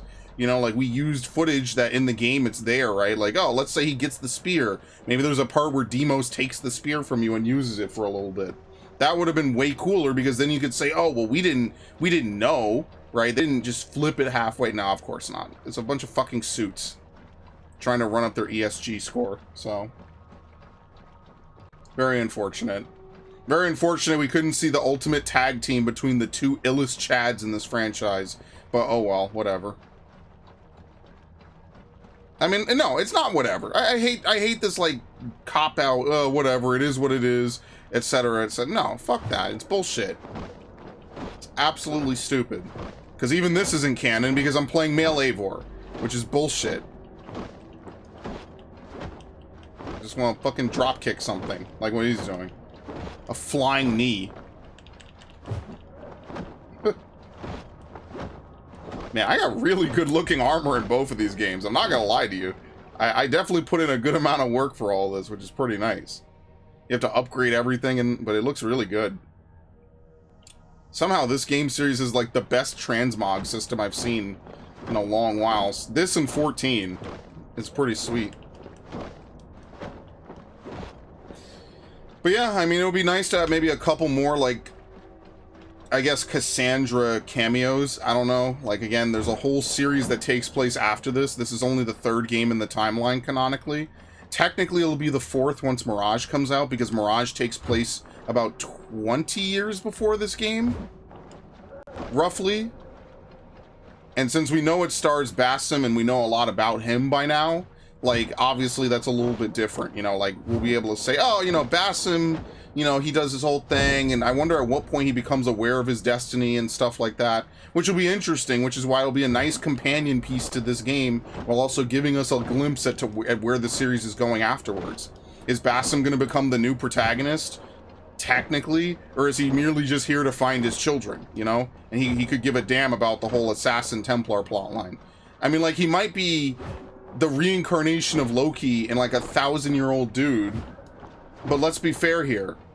I don't, like, he's not like invincible, you know? He doesn't have the staff, does he? I guess he still does, huh?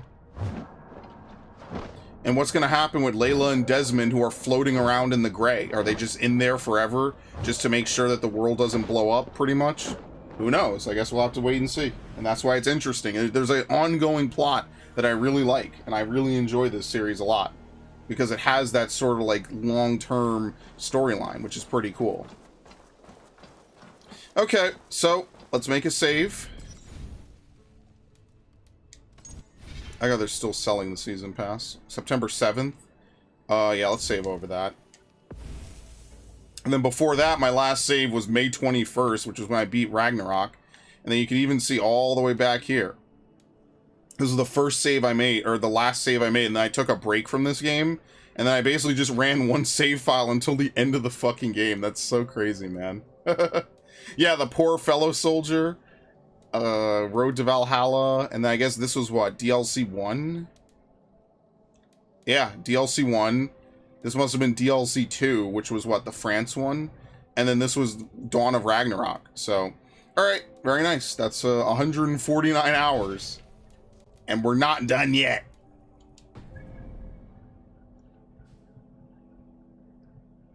Feels good. It feels good to be home, actually, all things considered. The Lost Dringir, travel to the Pit of Snakes. I don't think I ever figured that out. Or maybe I didn't, I just didn't care enough. Huh. Someday, like I said, I'll come back and I'll do a lot of the side quests. I don't think I'm going to do these, like, the mysteries. I just feel like they're just not worth it unless I look up a guide. And this was the pre-order DLC, I believe. The Mysterious Berserker. So maybe someday we'll come back and do that. Desmond in the Gray. Yeah, that's the plot of this game. Hey, in fairness, I warned everybody before watching this DLC, you should definitely go watch or play the games yourself. Desmond's floating around in the gray. That's like the plot of this game. That's at the very end. The last like hour or so, let me look at the playlist really quickly. The last like hour or two of this, or I don't want to say hour or two, right? Like if you go to the playlist, right? I want to say, obviously, you know, it's a long playthrough, right? But part 42, which is Suffix/Animus Anomaly Resolved, that's like a huge conclusion arc, actually. Actually, I lied. Part 41 as well. Part 41 is also kind of important because it's the end of the Isu plotline. So like Odyssey, this game has a couple of different like plotline resolutions. There's the modern real-world timeline. There's the Eivor finale, which isn't, obviously, because there was DLC afterwards. And then there was the whole Isu plotline that you have to resolve as well. The Isu plotline, without me rewatching it, gets resolved in part 41, I'm assuming. In part 42, we resolve the Layla plotline a bit, which is also kind of related to it. And then the last, like, two parts, which is 46 and 47, are pretty much the end of the game and the end of the Eivor plot, which you can only get if you clear every area, because some areas are actually optional, and you don't have to do them to beat the main story. I think it's really just Vinland, though. I think most of the areas in this game are required to continue the story, which is why, I mean, I like that there's some areas in this game that are kind of, he was dead. I mean, yes, but they explain it in the game. What's her name? Killed him to get into the gray. Well, right, but he's also in there as well. His consciousness is inside of it as well. And that's actually the big reveal at the end of the game, is that he's in there, and now Layla is also in there. Then they have the big wall up here, which is funny, because you can actually run outside the wall a little bit up here. As you can see, there's actually trees. Okay, well, let's see. What quests do we have? What is the Viva La Resistance? A challenge from the gods? Svartalfheim? Collect all the heroic sagas. Shared history?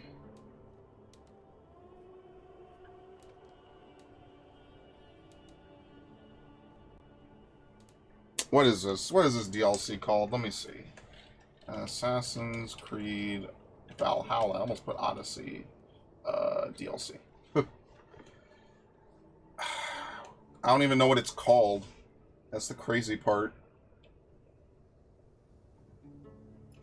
What was it? Wrath of the Druids? Yeah, Dawn of Ragnarok.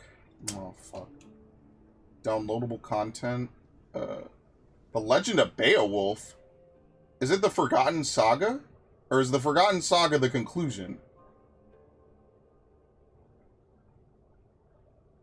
No, it's... Okay, it's the Forgotten Saga. You could face the risk of permanent death. Ooh, wow. Story-wise, okay. What is the quest? What is the quest?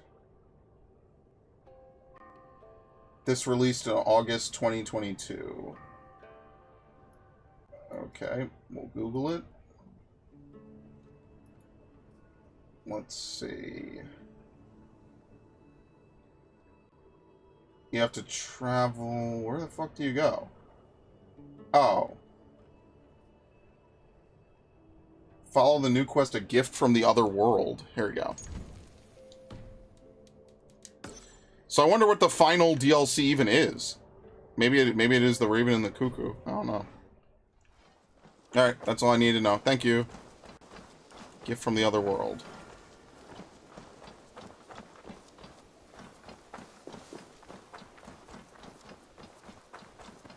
That's what I mean. Valhalla has such a crazy good storyline. That's why I really enjoyed it a lot.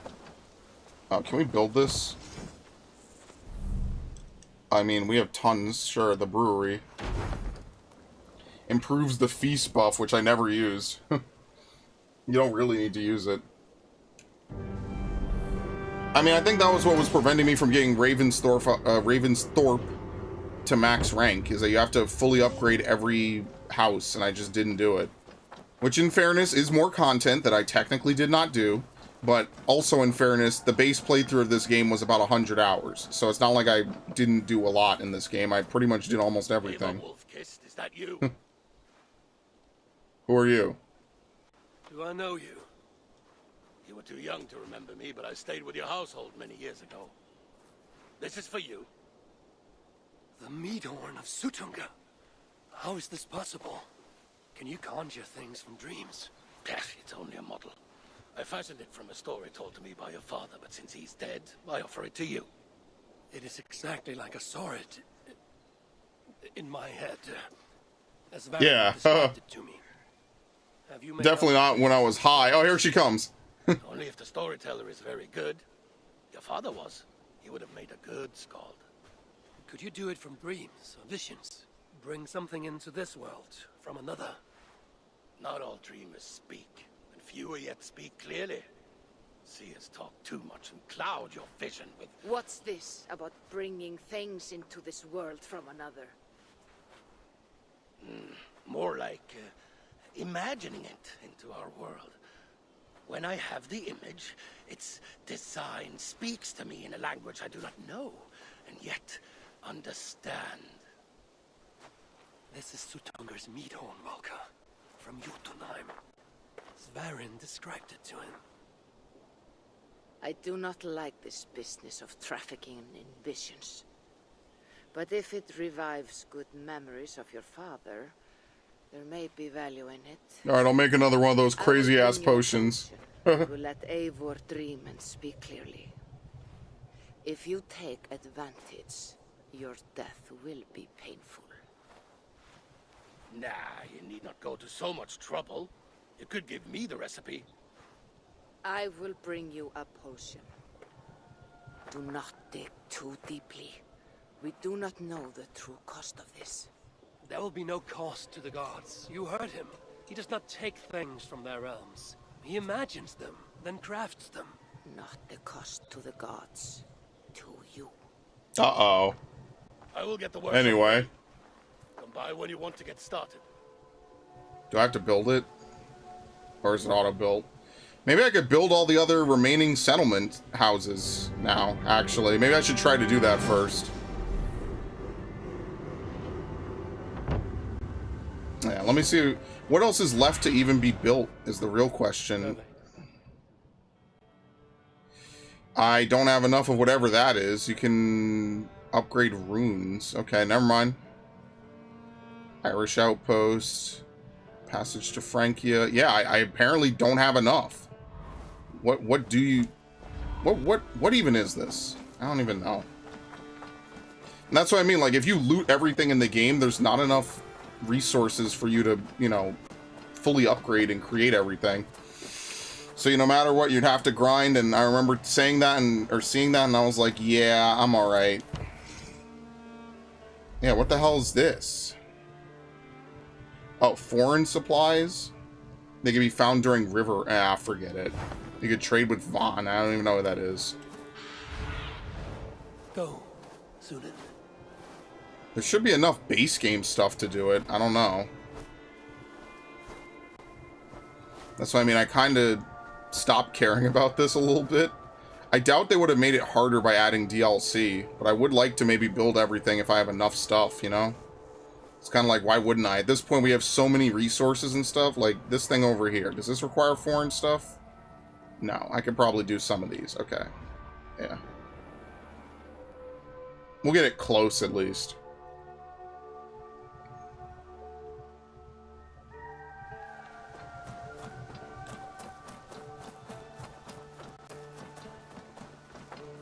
thanks for streaming. Yeah, no problem, Ash. You have a good one. Wait, is it already 11 then? Holy shit, time flies. And my controller's actually about to die. I forgot to plug it in after the last time I played. Okay. Where did the others go? Skull?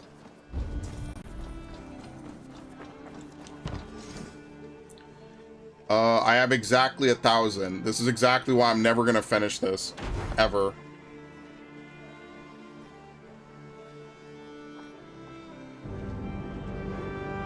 You have to have so many resources, I don't even know where to get them from.